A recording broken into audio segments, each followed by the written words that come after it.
मैं मनु मिश्रा आप सबका स्वागत करती हूँ।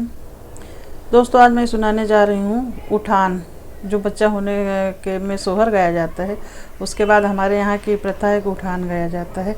आप लोग के यहाँ क्या कहते हैं पता नहीं, कमेंट में बताइएगा।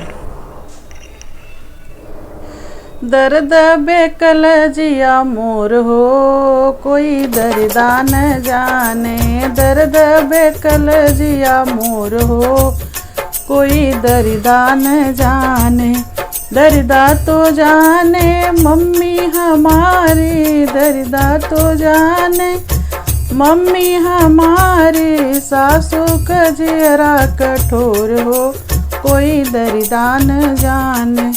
सासू कजरा कठोर हो, कोई दर्दा न जाने। दर्द बेकल जिया मोर हो, कोई दर्दा न जाने। दर्दा तो जाने भाभी हमारी, दर्दा तो जाने भाभी हमारी। जेठनी कजरा कठोर हो, कोई दर्दा न जाने। जेठनी कजरा कठोर हो, कोई दर्दा न जाने।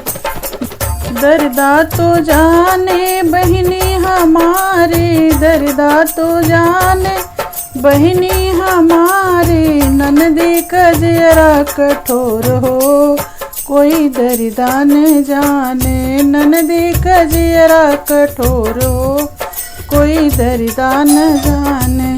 दर्द बेकल जिया होई हो, कोई दर्दा न जाने।